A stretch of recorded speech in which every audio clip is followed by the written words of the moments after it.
Welcome to the Caritas Consciousness Project. My name is Gloria Coelho, and for your benefit, I'll let you know a little bit about our organization. We are a nonprofit organization dedicated to the evolution of consciousness, and both individually and collectively. And we promote this evolution through our presentations, interviews, classes, study groups, and other activities, sometimes films. We had a film last night. So this is maybe going on 65th or so presentation that we've done online that we're recording. And if you'd like to see presentations that you've missed, check out our website, go to the video library tab, and you'll see lots of presentations. And also our YouTube channel, all of those presentations that we have released for free. And you can check out our YouTube channel, which is Caritas Consciousness Project, and our website is caritascenter.org. We used to be Caritas Center. When we went virtual, we changed to Caritas Consciousness Project. So our program is made possible by the support of our members, and if you enjoy tonight's presentation, and I'm sure you will, please consider making a donation, subscribe to our YouTube channel, go to our website, become a member. All those things help to cover costs so that we can keep this kind of thing going. And now let me introduce Patricia Dara, our speaker tonight.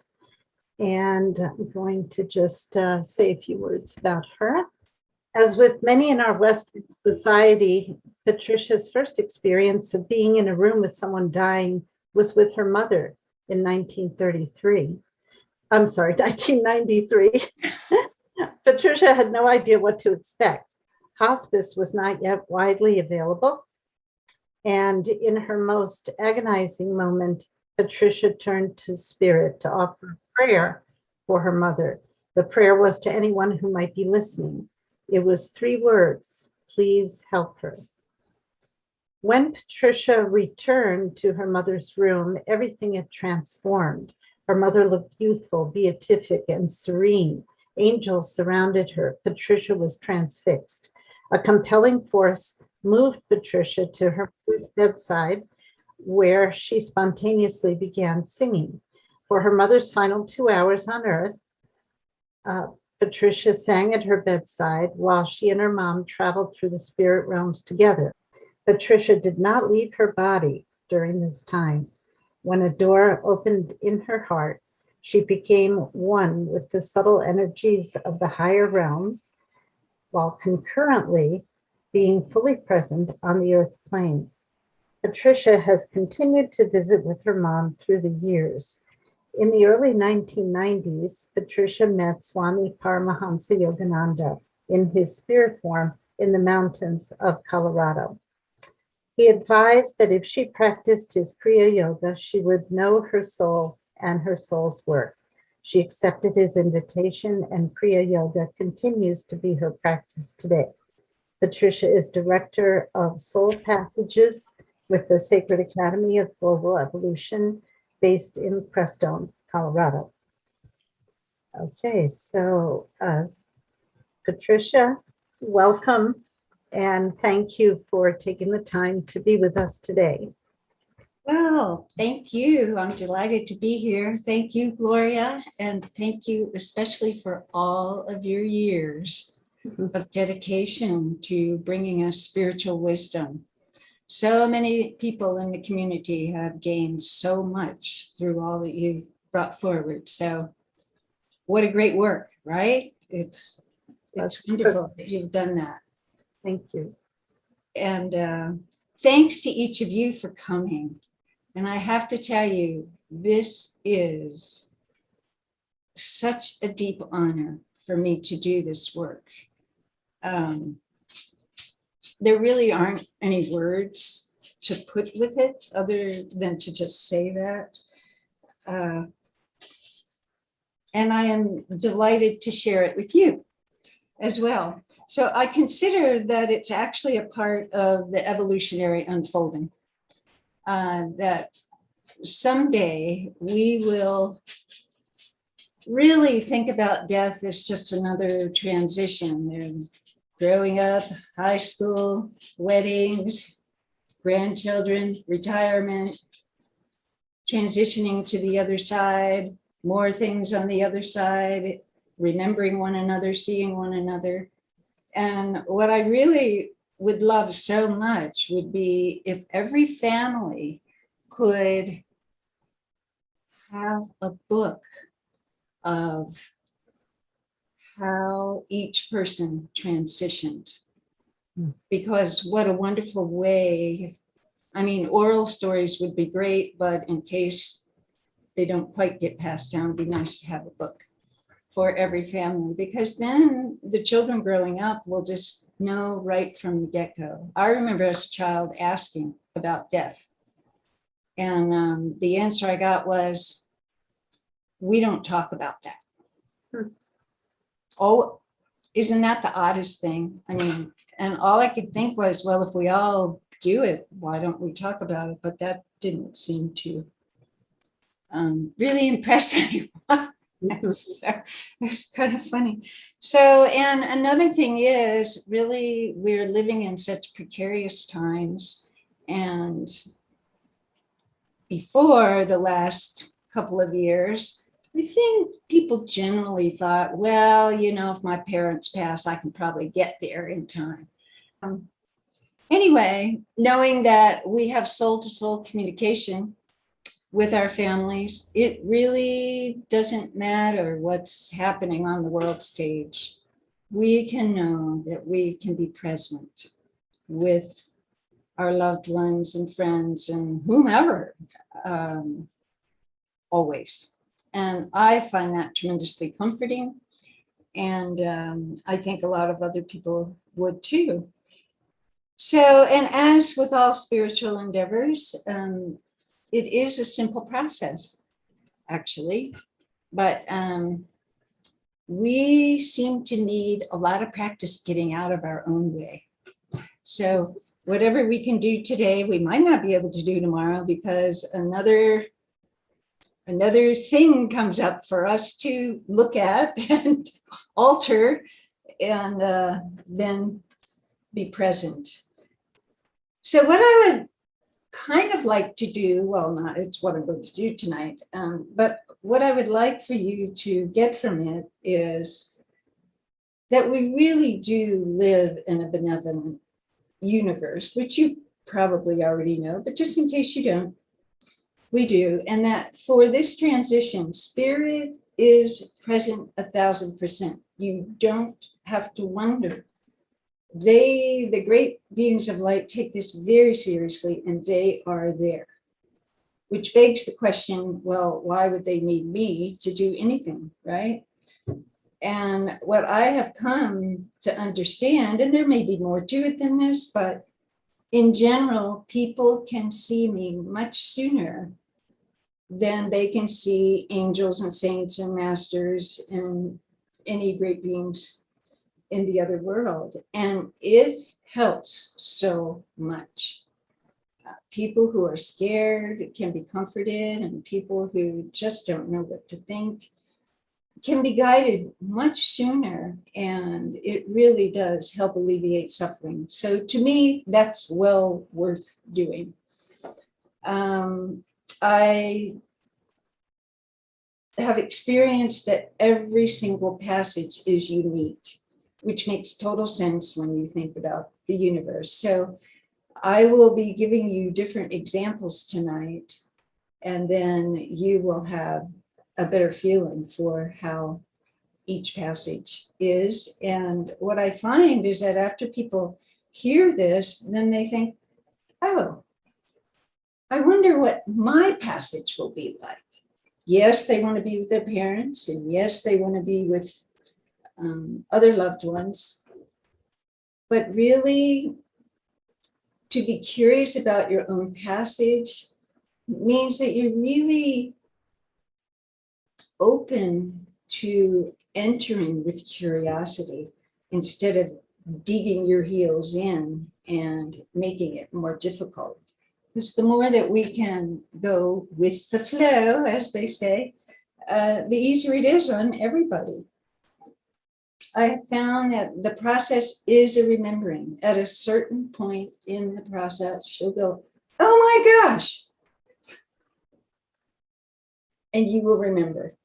And then you will wonder, how could I have forgotten that? But we all forget. It's a part of the process. And then we get to find our way back. And people are hysterical around that. Sometimes people just burst out laughing. Other times people will just sit there stunned. And then other people will really cry. Deep, deep tears of gratitude and relief. It is such a precious moment, really.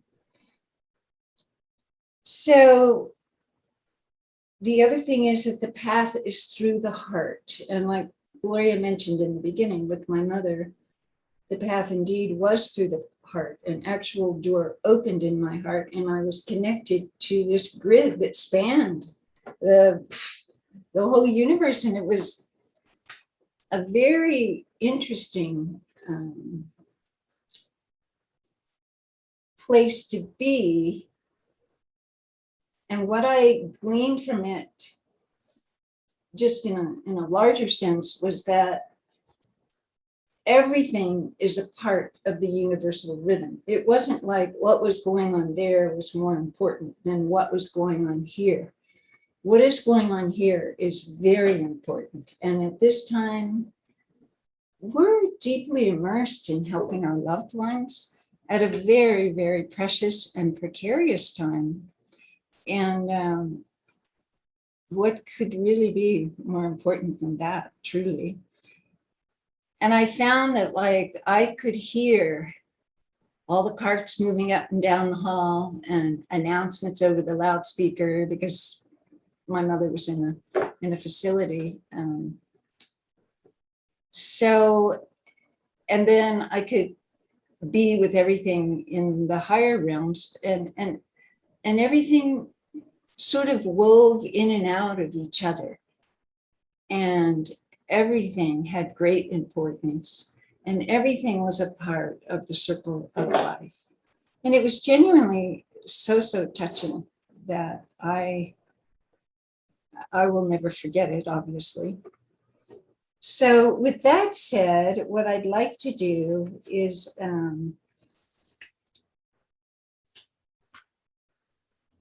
take 8 breaths all together to a rhythm, because I find that it's wonderful to bring groups together. If we breathe together,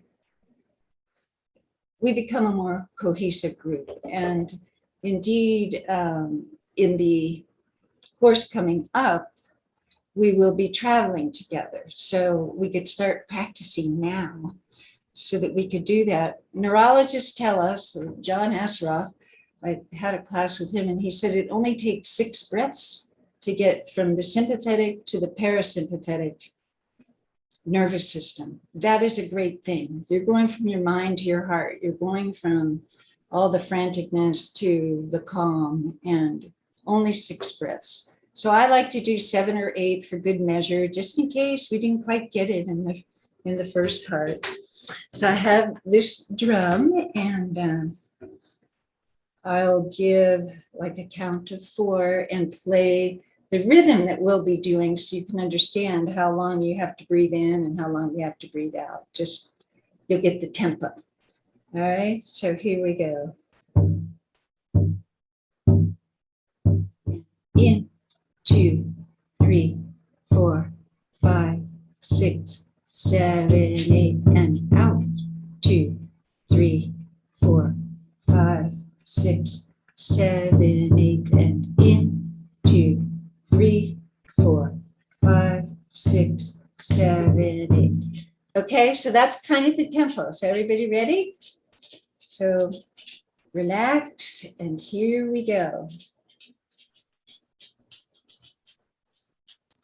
Breathing in, 2, 3, 4, 5, 6, 7, 8, and out, 2, 3, 4, 5, 6, 7, 8, and in, 2, 3, 4, 5, 6, 7, 8, and out, 2, 3, 4, 5, 6, 7, 8, and 3, 2, 3, 4, 5, 6, 7, 8, and out, 2, 3, 4, 5, 6, 7, 8, and 4, 2, 3, 4, 5, 6, 7, 8, and out, 2, 3, 4, 5, 6, 7, 8, and 5, 2, 3, 4, 5, 6, 7, 8, and out,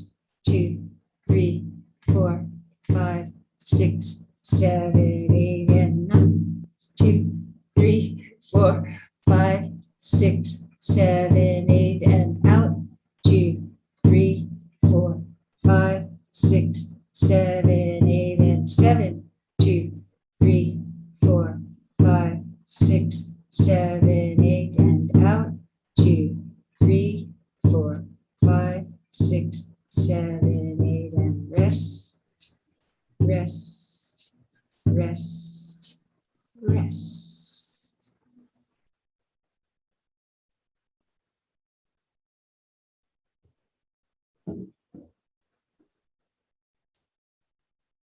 So I would like to begin with completing my mom's story, because you heard a very small part of it. And, well, an important part of it. So I would like to start just a little bit before the description that Gloria gave, to let you know that when my mother was getting close, we were in such a holy space. Our eyes were locked into one another for months on end. I had 3 months with her before she died. She passed of leukemia, and in 3 months then she was gone. And I felt so grateful to have that 90 days with her. And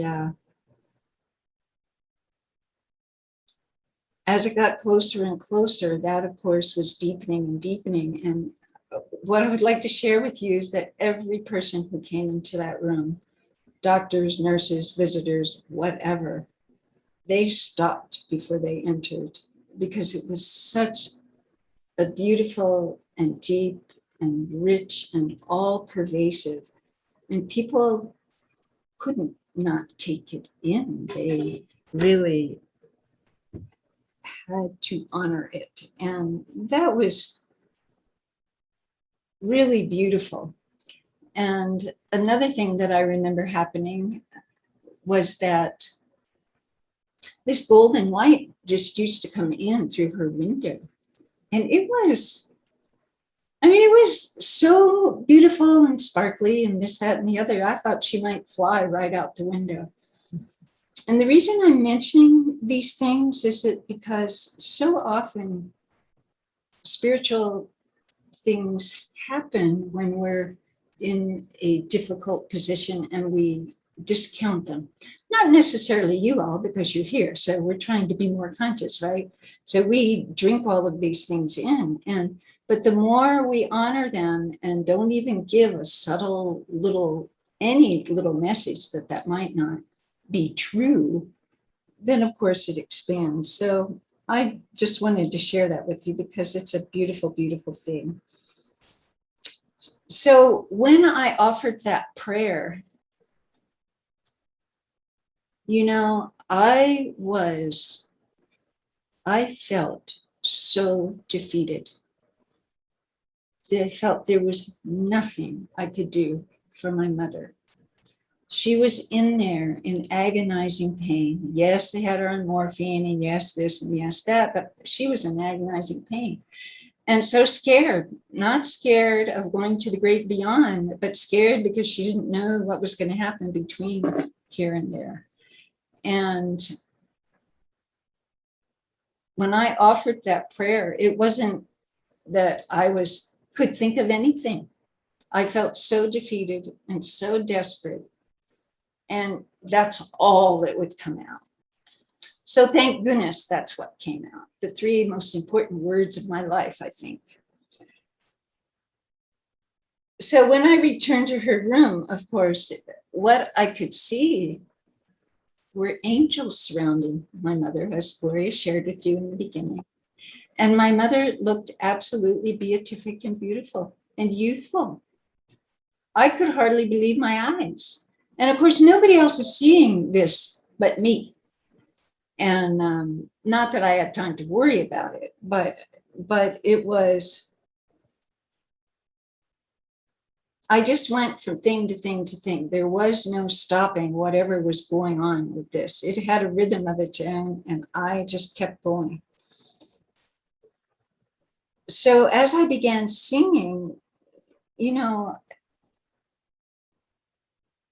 we don't really have things prepared for that. Well, some people do, and some people have done all of it, but I hadn't.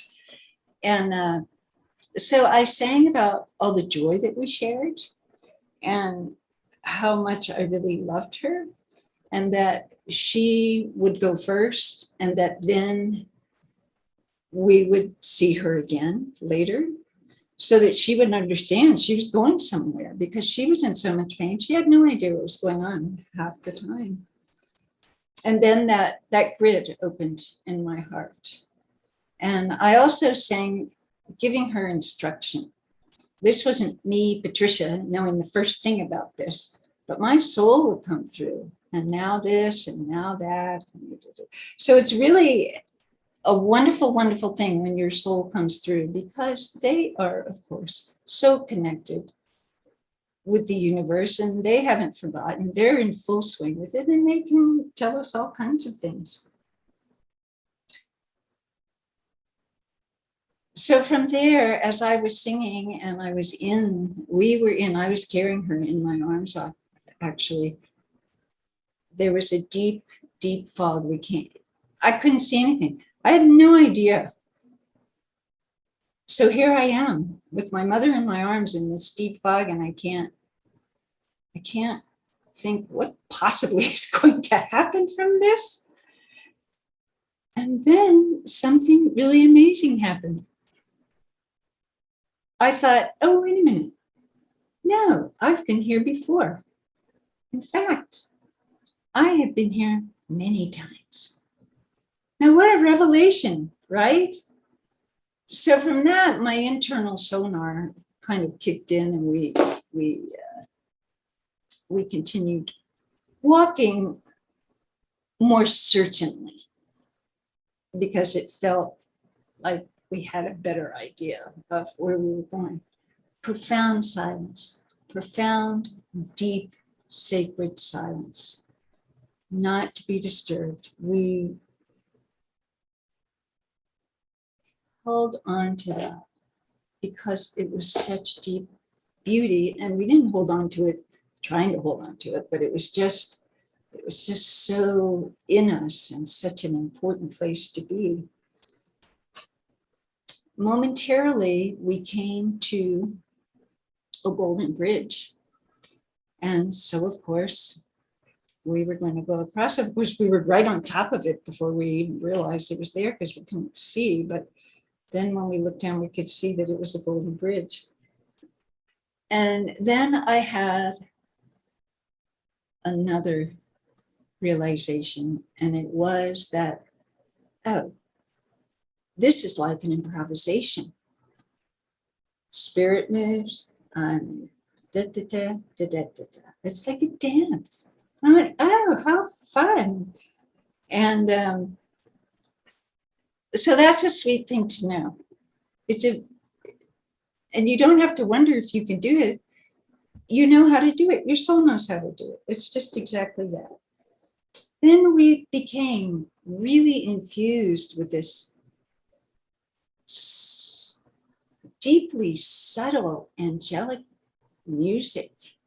It was swirling around and everywhere. And then it felt like it was coming from within us. And that was an amazingly beautiful experience as well. And so we just kept on and taking it all in, taking it all in. And this bridge was massive. So, but the time we got, it felt like close to the center. The fog went, just dissipated. And standing there before us was the Christ with his arms outstretched. So then I passed my mother to the Christ. He was in a white robe and with a hood, long white robe with a hood. Very beautiful, so deeply touching, so warm and welcoming, so peaceful and loving. Just everything that you would want this time to be, it was. So I was there for just a little while, and then the energy started pulling back.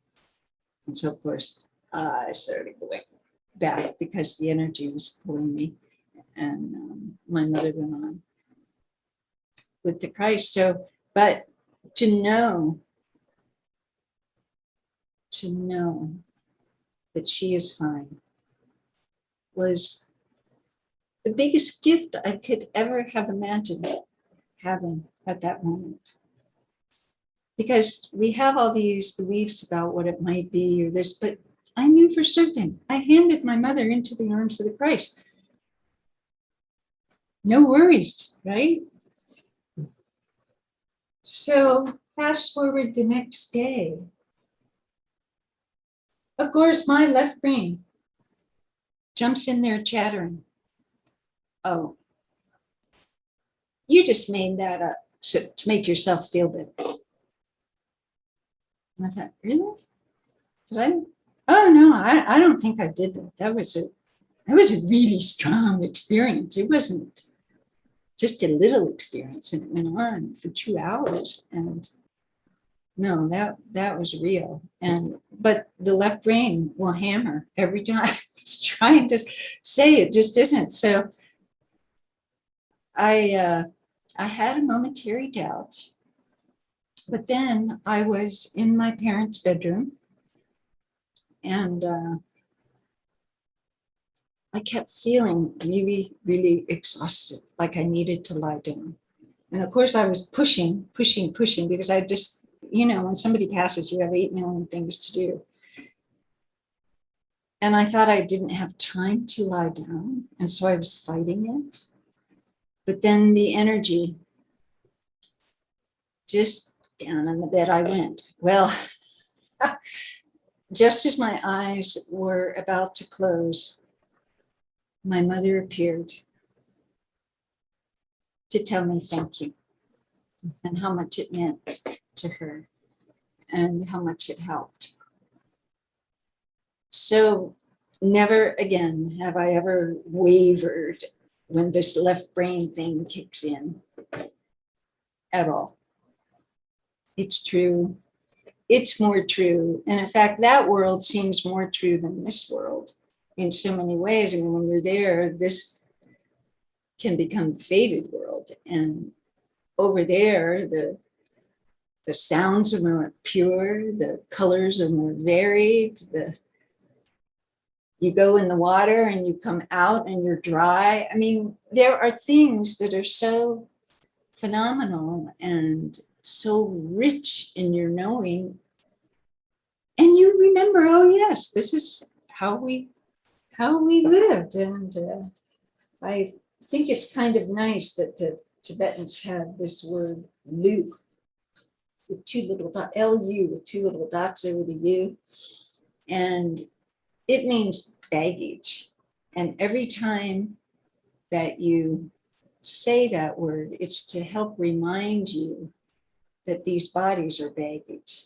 Now, I don't think it's really baggage, but it does remind you that this is the temporary world. It's more like a holy temple, but we begin to think that this is the permanent world, and it just isn't. So that's kind of an interesting way that they've come up with to try to help.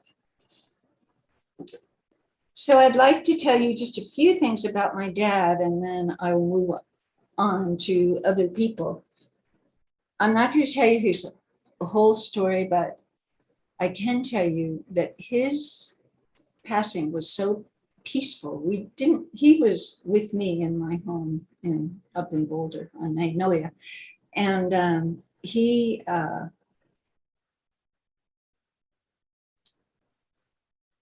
was so grateful that he could leave from home after all we'd been through with my mother and so much upheaval because it was such an emergency. And about 3 weeks after my mother was diagnosed with all of this, my dad had a massive heart attack. So the memory, not a heart attack, but a stroke. And the memory of that time, there was so much anxiety and unknown, and it was pretty treacherous territory. In contrast, my dad's, because we'd been through all of that, and then I'd had this amazing experience, then I knew what to do with my dad. And it was pretty straightforward. He needed quiet in his room. So that was pretty easy to give him that and give him that space. So in about shortly after my mother went into the hospital, erase that. In early, probably September, my mother came to me and said, your dad will go soon and he will go quickly. So of course I'm thinking it could be any day, and it probably could have, but it did not happen until October 31st. But the wonderful thing I want to tell you about is that 3 weeks prior to my dad's passing, he came to me. Well, I was in his bedroom, and he said, oh, honey, I can't live with you anymore. And I said, really, why not, Dad? And he said, because I'm going to live with God. Mm-hmm. And this is one of the most wonderful things, I think, about having parents at home. Mm-hmm. Or anybody who's transitioning, that you're with them, so things like that can come forward. Then 3 days before he left, the Christ, Swami Sri Yukteswar and Paramahansa Yogananda appeared to me. I was down putting the laundry in, and these 3 beings were standing there right in front of me, and they said, the time is at hand. I threw down the laundry, ran upstairs into my dad's room, and he wasn't quite ready, but 3 days later, he passed. And I'm not going to go into all that went on with him because we need to have some different stories, not just about my family, but my house was just filled with holy beings. And my dad actually went with them, and I didn't need to go because they left from my house, and off he went. So that was a beautiful, beautiful experience as well. So now I would like to tell you about Toby. Toby was in Canada. And when I met her, she had been on the verge of passing for months, really, and just couldn't seem to go.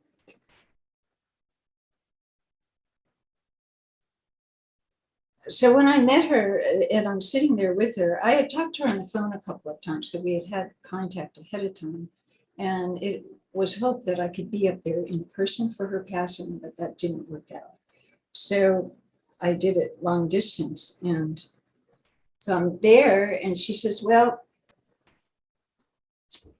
I'm really tired of being in the hospital. And so I invited her soul for a walk. And we walked out of the hospital and up onto the roof. And when Toby was comfortable, she looked at me and said, what will it, meaning death, be like? And I looked at her and I said, well, it'll be just like this. You'll meet other beings and you'll see your ancestors. And she said, you're kidding. And I said, no. And so then she said, you mean I'm not going to die? I'm just going to leave here and go live somewhere else. And I said, yes. And then she said, well, why don't they tell people these things? Mm-hmm. So then Toby sat there. She was just totally silent. And then she said, so dying isn't dying. Dying is living. How convoluted can a message get? This is unbelievable. When can I go? And I said, well, whenever you're ready. When you are ready, we can do the walk.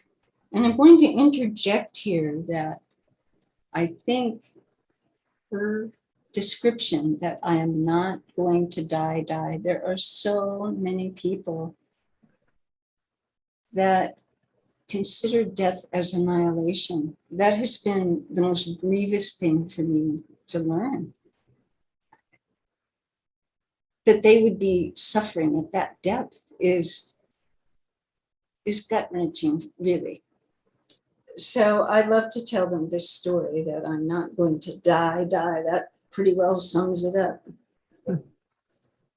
So then as we're returning to the hospital, Toby says, well, it feels too hot. I don't know how long I can stay here. And so we go back and I said, well, whenever you're ready, we can just go. And she said, I can't stay here. Let's go. I'm just too excited. Now, what a thrill to hear that, right? So we just take off running. We're running and running and running and in a swirl of light. It was a really long running process. And when we finally arrive someplace where there's ground, it's golden yellow, but it's very clearly, vibrantly alive. Grass and brilliant blue sky, so peaceful and silent. We're the only things moving there. It is such a, and Toby sits up and she goes, where are we? This place is magical, is it real? And I said, yes, and it did, very magical. So she just started laughing and could not believe. And while we're in the midst of this, I could see that her frequency was expanding. Now we think of frequency in terms of sound, but there's also light frequency. Well, there are people that do light frequency. And so I can see as she's, and anybody whose frequency is adjusting, I can see as it is improving, because when it gets to the right point, then the transition can be completed. And in just a very few moments, I noticed out of the corner of my eye a beautiful bubble moving towards and getting ready to touch down by Toby. Iridescent, silvery, goldish, greenish, really beautiful. And when it touched down, the woman stepped out. Now, she didn't park the bubble and then open the door. She retracted it into herself. So indeed, Toby was actually an ET here on our beautiful Earth, which was a beautiful thing to learn. We know they're here, but we don't know necessarily who they are. And in a few, they gave just a really wonderful embrace, and it was lovely to see. And then there's like 100 of these bubbles traversing across the sky. It was such a beautiful sight. total silence to see these streaming. And then and everybody was clearly, totally thrilled to see one another. So all the silence just bursted into all this talking and laughter, and being reunited was such a celebration. It was truly a sight to behold. So Toby was in good hands, and I was to go back to where I came from. So that was a great moment. Then I would like to tell you about Pamela. So Pamela had Lou Gehrig's disease, and she was hooked up to life support systems. And she had been that way for like 8 or 9 months. She could do nothing. Just laying there, and finally, she just got to the point where she just couldn't do it anymore. Right? We can all relate to that. So they scheduled a time. She was in Maryland and I was in Colorado. So I connected with her about an hour before. I had talked to her, I think, once before that on film. And she was not afraid to cross at all. She said, I would stay if I could, but I'm not going to live like, I can't do this anymore. So we connected through meditation, and just before they were about to undo the plugs or whatever they do when they undo life support systems, this beautiful, stunning lily flower transport is over her bed. Not down, but up. And I'm thinking it was 20 feet. It may have been 50 feet. I have no, but it was humongous for a flower. Definitely, because it was just the bloom of the flower, the lily flower.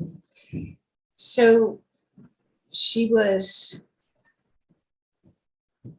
when she was disconnected, lifted immediately up and onto a seat within the lily flower transport. And I was sitting there. And so we moved up, up, up, up, up.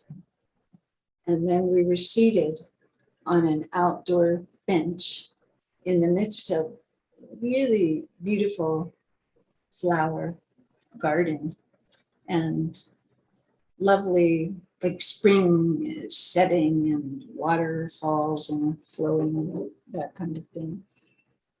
And when she arrived at that point, she just went, that was like she was just trying to shake off all the cobwebs. And she was given a drink of divine nectar. Now, when I tell you things like this, I didn't run and get her divine nectar. It appeared and she drank it. So it's so magical and beautiful that it's always a joy. And that was to help her strengthen her vibration, and because this was a really quick change. So I ended up spending maybe an hour of time with Pamela, an hour of earth time. And so we got to talk a bit, and she just said, this is so beautiful, and gave me the most beautiful hug. And people are always thanking me, and it's really not me at all. And so I just tell them, you need to thank the Great Spirit, because I'm just moving from that perspective. And so we wandered and walked and went to the waterfalls. And when we came by a really beautiful pool of water, she just dived right in. She was so thrilled to be moving, as you can imagine. And when she completed her swim, she came out and she wanted to know why I was helping her. And I'm like, well, why wouldn't I help you? This is a question I can never understand at all, because we are all one. Why wouldn't we help one another? But it's often asked. And so I think, people have had such difficult lives sometimes. They just can't believe such a deep kindness. But that is what is done over there. Any being would gladly help. So then she notices, and we both notice actually, a swing, a large swing with a wooden seat. So she ran over to Shumba and started swinging. And she is one of the ones that just burst out laughing. I mean, hysterical laughter while she was swinging as she remembered the cosmic play. So it was very, very cute. And our eyes met and we sent such sisterly love. And so in the meantime, her ancestors had been waiting in the wings because they had to wait until her vibration was ready. And then when she was ready, they came streaming in from 5 directions, not 4, not 6, not 5. And she was thrilled beyond belief. And they had such a wonderful reunion. So that is Himala's wonderful, wonderful story. And now I would like to tell you about Jerry.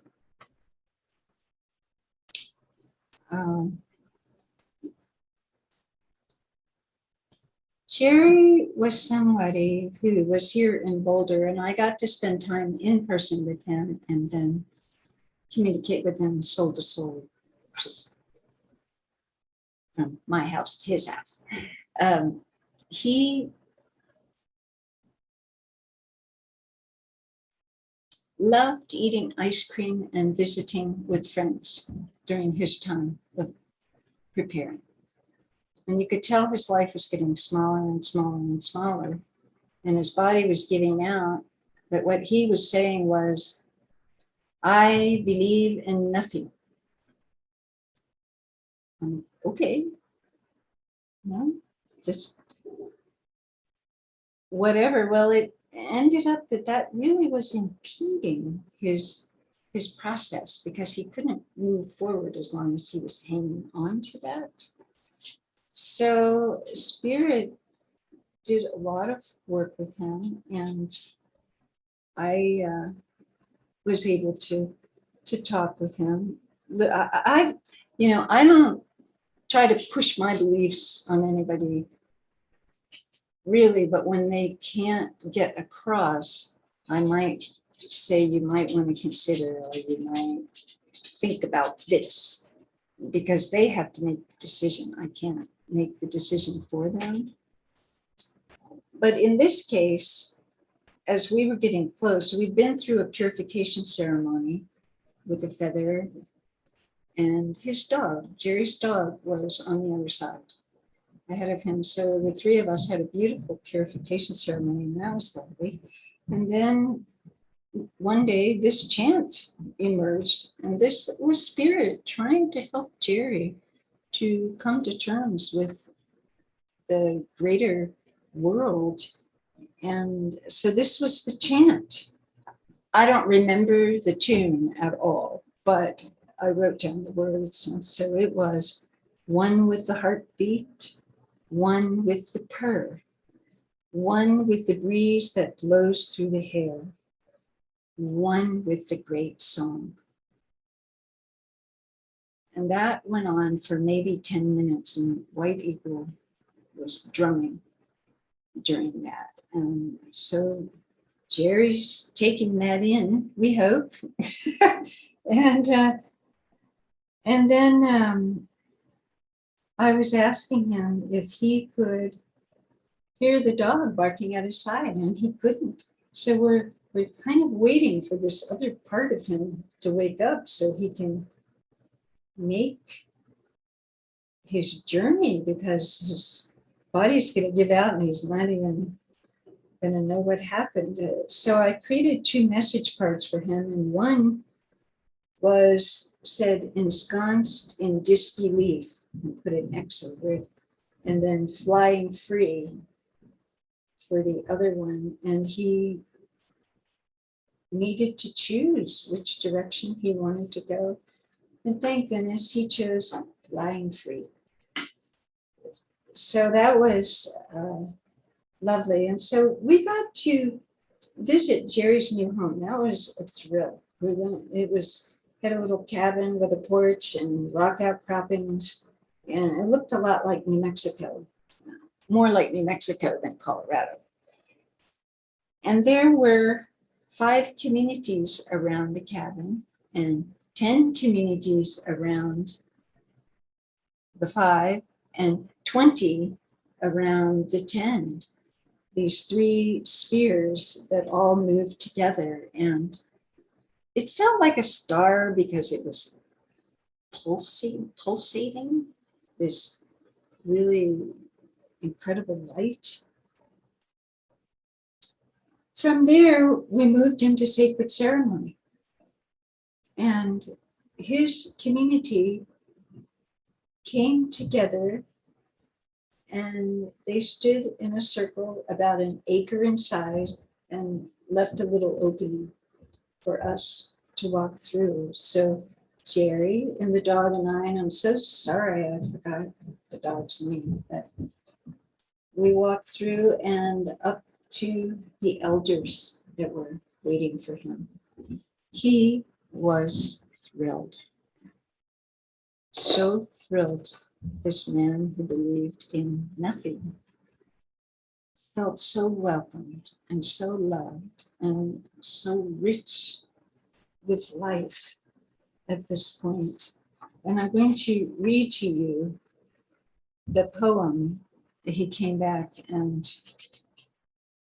shared with me after he left.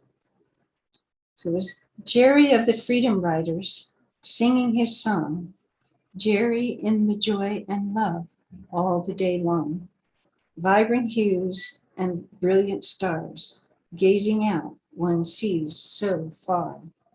Such a conundrum, this cosmos scheme, just when one has the thread, it breaks in between.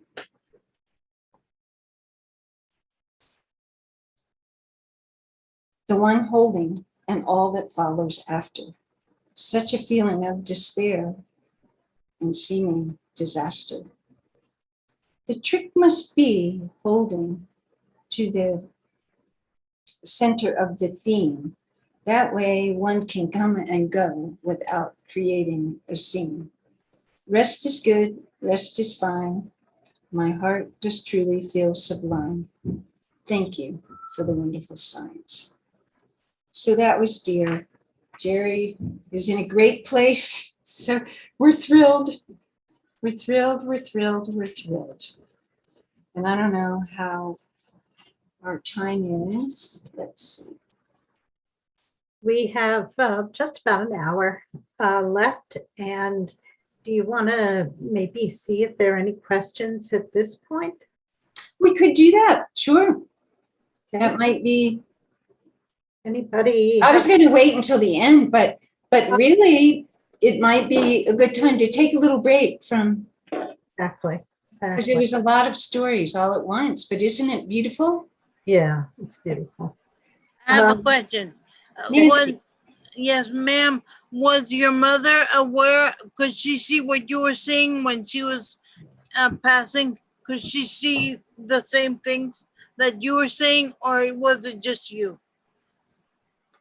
Now let's see. My mother, on her physical person. When you were saying when she was passing and you were in the room with her, could she see the same things that you could see? I don't think so, because she was gripping my hand very tightly.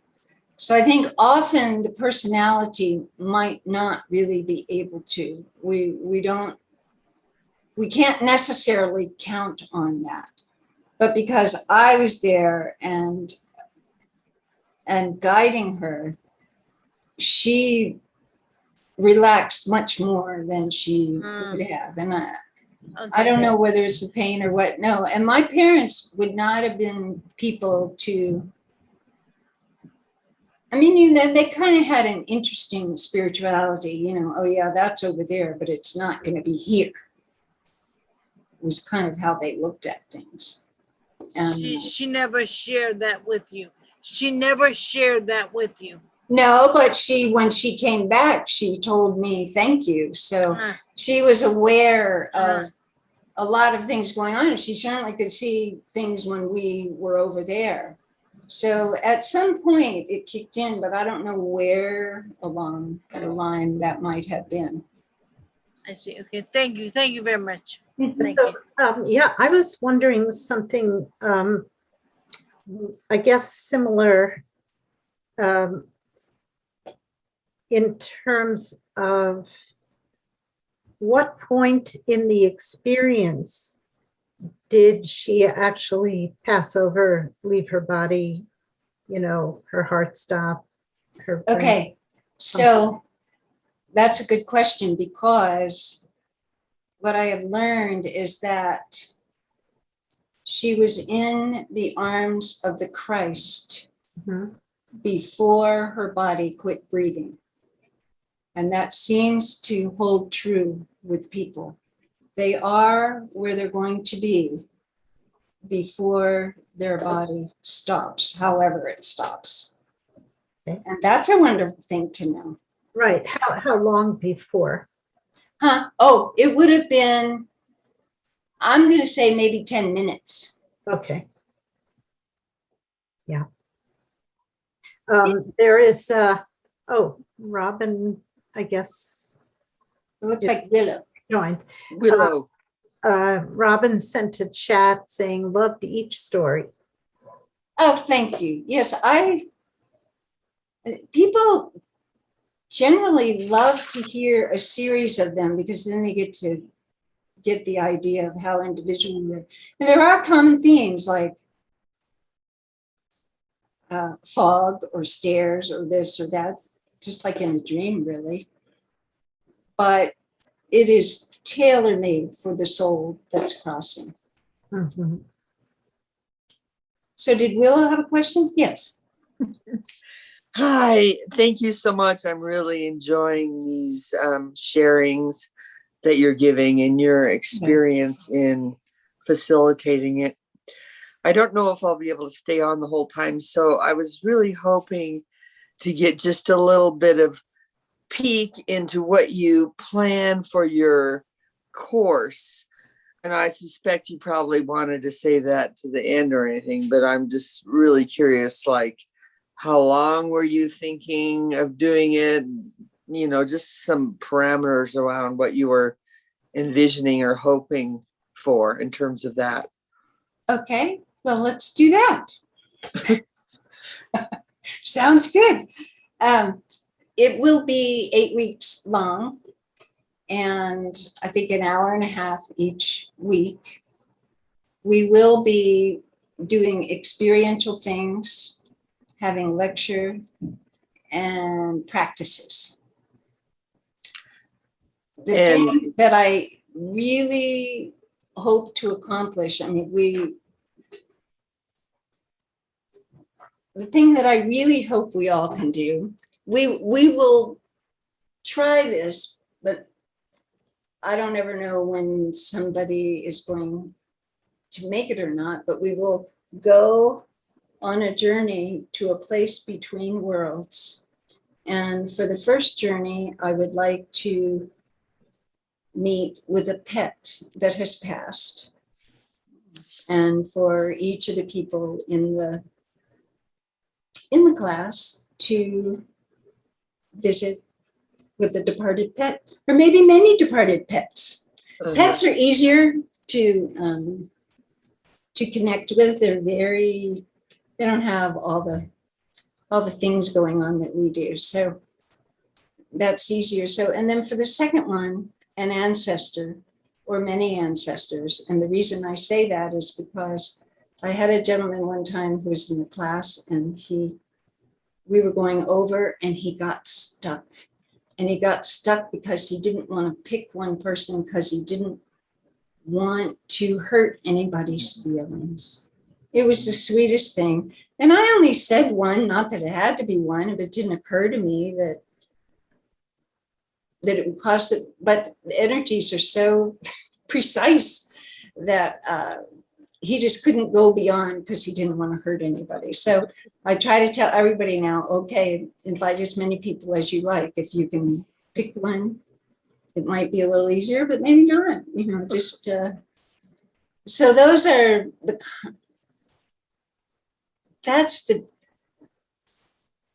my goal is to, if there can be a goal, we can only do this on our own timing, right? But I like to tell people, if you don't quite get there, you've been through the process and you can practice. Yeah. The So do you have a between sense worlds is available, and you can go when. Yes, pardon me. Do you have a sense of the day of the week, or would that be determined? Oh, I think on Sunday we're planning on it starting October the 3rd. And what day of the week is that? It's a Sunday. Evening? No, We're morning. thinking 11 a.m. Okay, Sunday at 11 a.m. Will that work for you? Yeah, that could work for me. And then I didn't see the cost anywhere. Did we put the cost up? Well, we haven't, We haven't sent out the form yet. right. Yeah. So Gloria will send that out. And all of that information will be. I just need all the information from you, description of the class and, Oh, okay. Yeah, there will be a description coming, and all the costs will be on there, and the date and time. Okay, so that So will we'll come send that to you. Well, in to an everyone email. who's here. Soon. That'll come in an email soon. Yes. Yes. As long as you're on the Caritas email list, you'll get it. Okay. Okay. Very good. Thank you. I'm really enjoying this. Well, thank you for coming, Willow. Yeah. Oh. Well, I'm not going to leave yet, but Okay, well, I might have we to- probably won't get to say goodbye. We'll be in the middle of the next thing, so you'll Yeah. click off. So it was nice to talk with you. Robin has her hand raised. Robin, Hi, Patricia. These stories where are you? were, Let's see. Oh, there you are up there. Okay. yes. Each story was glorious. I really was with every word, hanging on every word, not remembering my questions along the way. But one in retrospect is Jerry. Jerry didn't believe in anything. And I know you said you don't push, I remember you said you don't impose or push or propose. What do you propose as some almost like breadcrumbs? I don't know. How would you describe I missed that kind of thing with Jerry. With Jerry, that's kind of, because I didn't tell you the whole story. Well, it's those signs were a bit of a prod, because Spirit was trying to get him. This wasn't coming from me. Spirit was trying to get him to remember, because he needed to make a choice between remaining constricted in, I don't believe in anything, that he couldn't go forward with that belief system was kind of the issue. There wasn't anywhere to go with it. It was like a dead end. So were you sensing that, feeling it, or hearing it? Where was he feeling the blockage? Were you the one feeling his constriction, his blockage? I'm just curious, or was it in dialogue with him that you could feel it? It was in dialogue with him when I was with him in person. He just kept saying, I believe in nothing. Mm-hmm. I didn't say a word, Mm-hmm. I mean, I didn't really know how this would unfold. I don't ever know how a person's journey will unfold. Mm-hmm. And Spirit directs it. I don't direct it. I am simply they're receiving information and Mhm. I can, guiding And I- people to their highest frequency. I think the hope here was that he was actually a pretty high being when you Mhm. hear the place that he landed, and they didn't really Yes. want him to throw that away.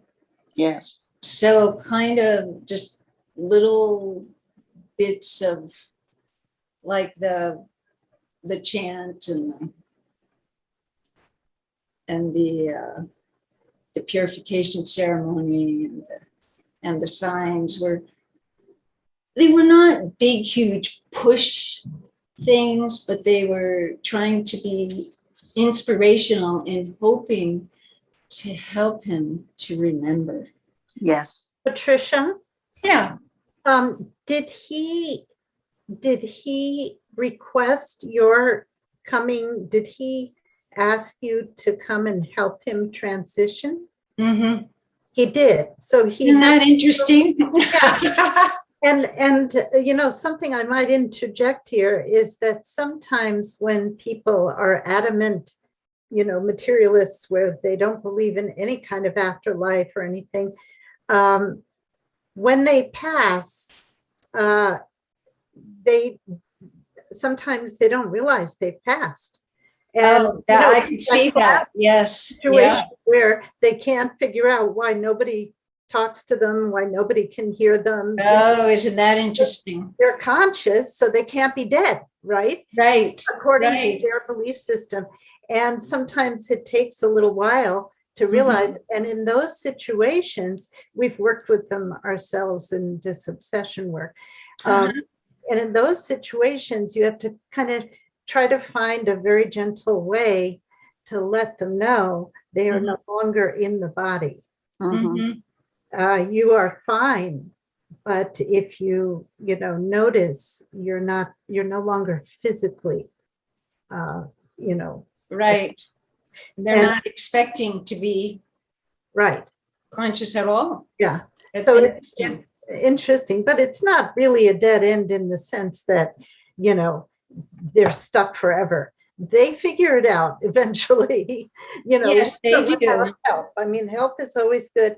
And, if you can always pray for someone like that Yes. who passes and gently tell them what's happening and ask them to, look for the light and that kind of thing, so that they Yeah.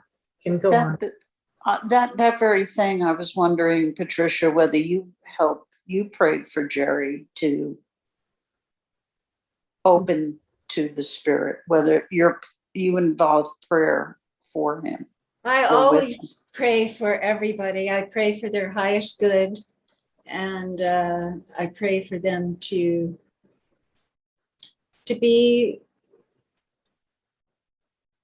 remember who their soul truly is, so that they will make the correct choices, because souls usually will, if you can give them enough information. Mhm. And they can take as long as they want. I mean, but yes, he was a high being, and spirit really wanted him to remember. So that was the key thing. Mhm. But I pray for everybody. I have a prayer basket, an ongoing prayer basket, and pray for all the people who come to me every day on a daily basis. So and I usually spend maybe 10 hours with each soul that I work with. Mhm. And on that same theme of somebody I had a gentleman in Texas who had a heart attack while he was on the phone. And he died. And a friend of mine called me to check on him. And so when I went to check on him, he was running. He'd been running for 3 days. And I got to him and I said, hey, where are you going? I'm running with him. He said, well, I'm over the mountains over there. And I'm like, oh, well, would you like to sit down and have some tea? And he goes, no, I need to get, it shouldn't be so hard to get home, was his thing. Because he did not, like Gloria said, he did not realize that he was over there. So it was sweet to be able to help him. We had a wonderful discussion and able to sit down, and a lot of angelic intervention to be with him. But until his frequency shifted, he, of course, couldn't see them. So that was an interesting time. Any other questions? Have you selected someone to help you when the time comes? Pardon me?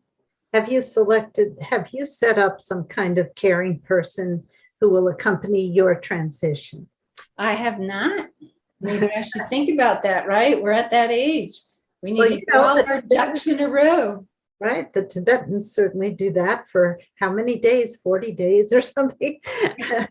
Like they always have family members or friends or whoever who accompany them, no matter how advanced they are. It still helps to have that. Oh, I think so too. I think it will be a very important thing to do. I just haven't gotten to it. So now that you've put the bug in my ear, I will give it. Yeah, well, I haven't either. So oh well.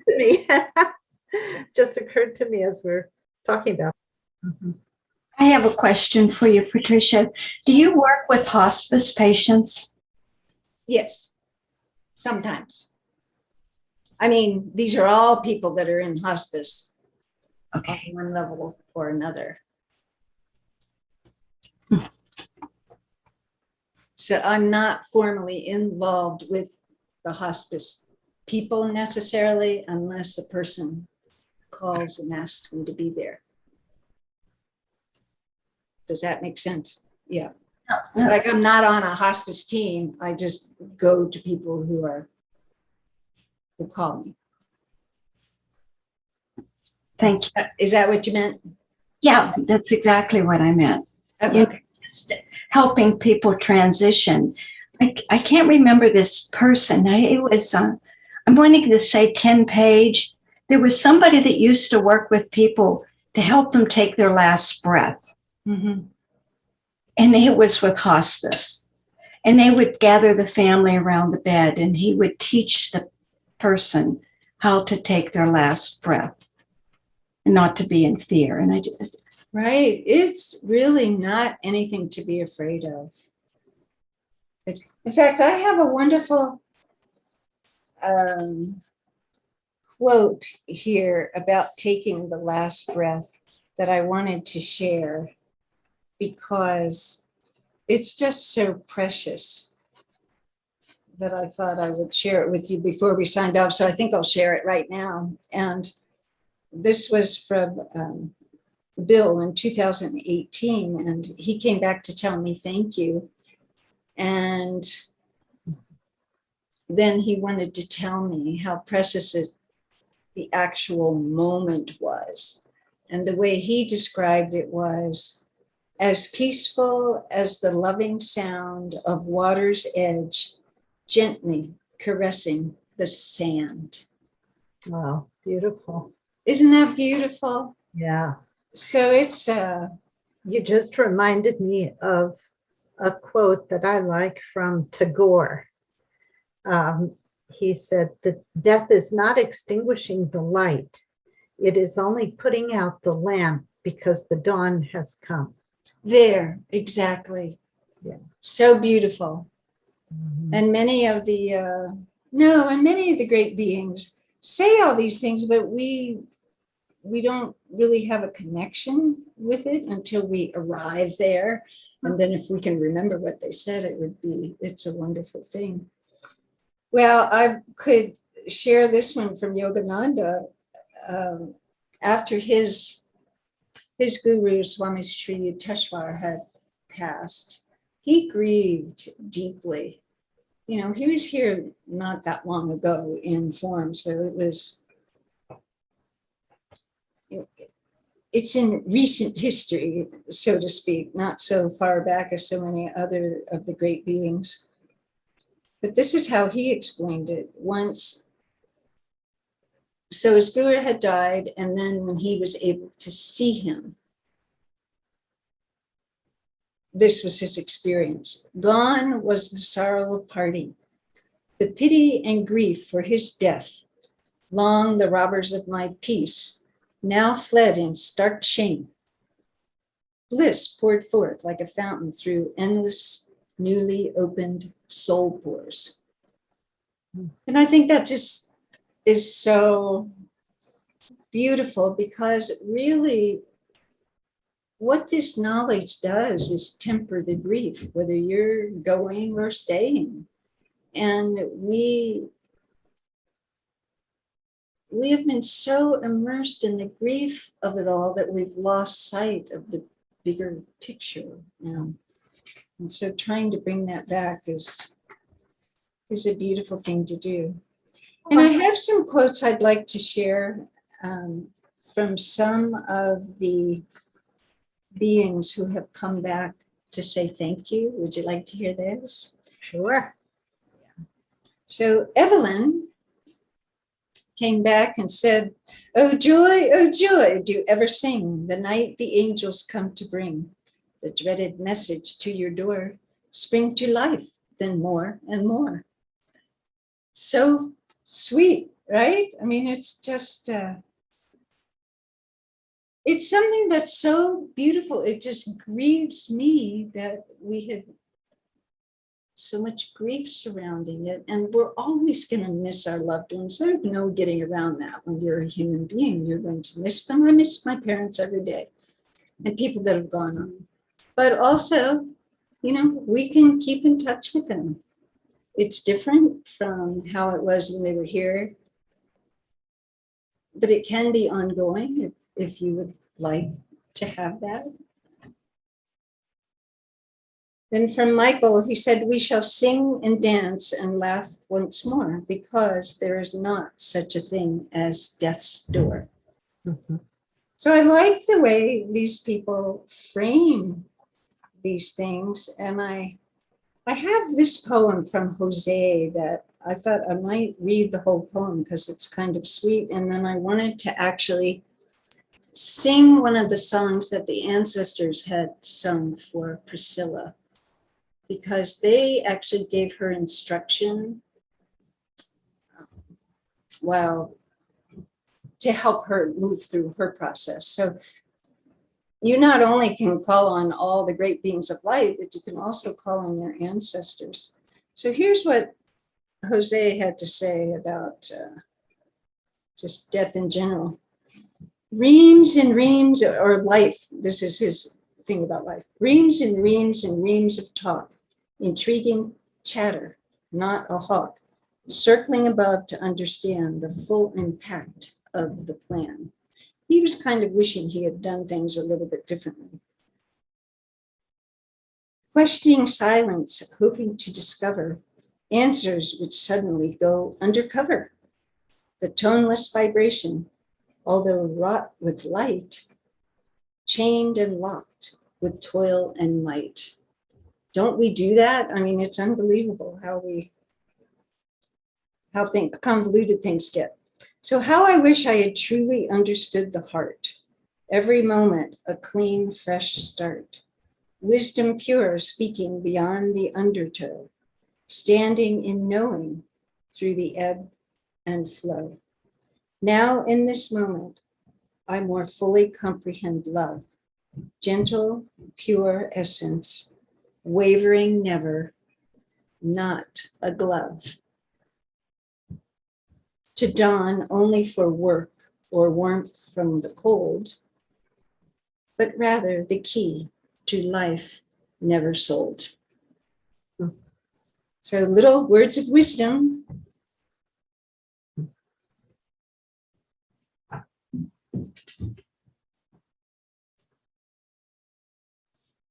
And let me find this song if I can read it in this ever dwindling light.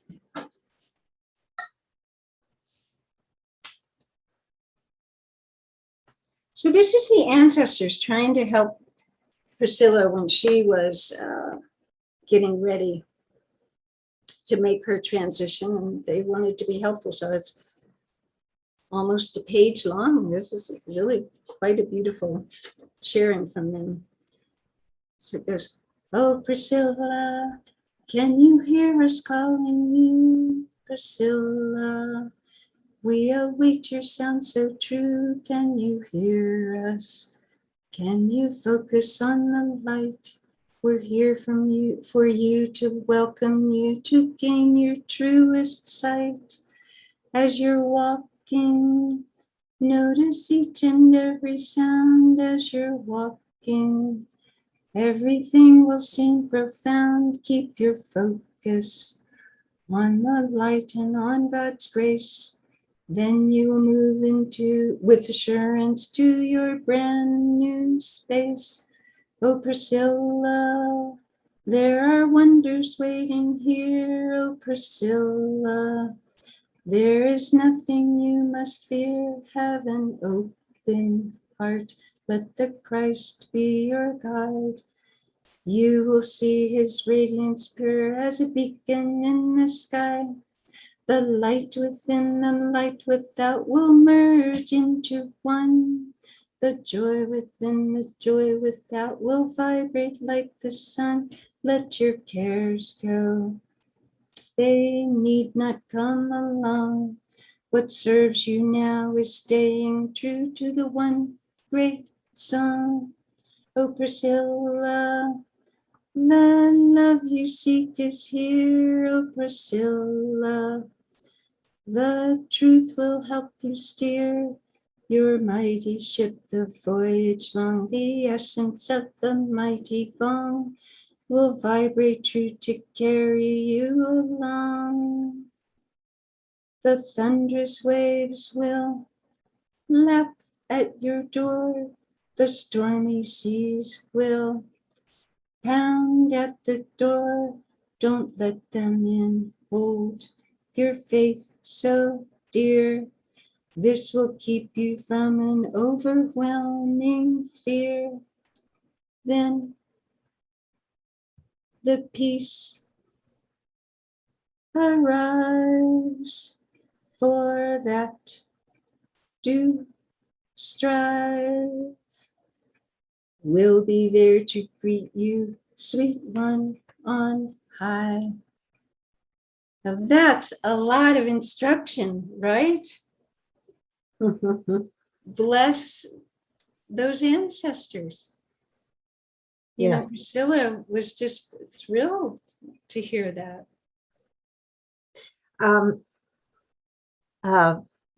Belen, I'm not sure if I'm saying your name right. She just texted to remind you to mention your book. Oh, yes, I have this book, Song of Sight, An Introduction to Soul Passage Midwifery. You can get it on my website at soulpassagemidwife.com. And what's in it, and I think Amazon actually has it now. You have to put it in, just ask under my name. If you ask under the title, it doesn't come up. I don't know why. So I think that, let me check to make sure, but I think that we might have it on our website on your page. Let me see. Oh, okay. Yes, there's a button right under the book. If you go to the Caritas website and you go to upcoming events and you click on Patricia Dara, it'll be up for a little while yet. And that opens your page, your whole registration page and description of this event. And there's a picture of the book, and underneath it, it says buy on Amazon. And if you click that button that says buy on Amazon, it'll take you right to the book and you can purchase it there. Okay, so you got lots of choices. And I want to tell you, you know, it's like two books in one, really. In the first part of the book, I have the stories that you heard tonight and many others. And in the second part of the book, I really encourage people to try to be very present with themselves, because spirit is there to help you every step of the way. We each can awaken in a moment. It's always available. And what more important time than this? So I give recommendations for people who are actually preparing to pass themselves, and for professionals and family, just ways to think about different things that might feel important at this kind of time. Yeah. So there's a lot of information. And so, yes, thank you for thinking Mhm. to tell me to do that, because I probably wouldn't have said a word. Well, thank you. Thank you for this lovely presentation. And I hope everyone who has attended this evening will take your class and learn more about it and learn how to help others. And also, the more we understand about these things, the less fear we feel. So it helps us. Absolutely. It's true. too. The fear comes from lack of knowledge. Exactly. Yeah. Yeah. I might also mention we're starting the spirits book, which is the Spiritism 101 class, which also helps a lot to explain these things. But it doesn't do what your class will do. It doesn't talk about, helping someone transition, but it does talk about the afterlife a lot, and how that transit interfaces with our physical life here, communication with spirits and that kind of thing. So anyway, we will get the announcement out for your series of classes, and you'll be able to sign up just as you did for this. Okay, with all the details. So thank you again for joining us, And thank you. all of you who attended, and thank you. Thank you. And I hope to see you again, and bless every one of you.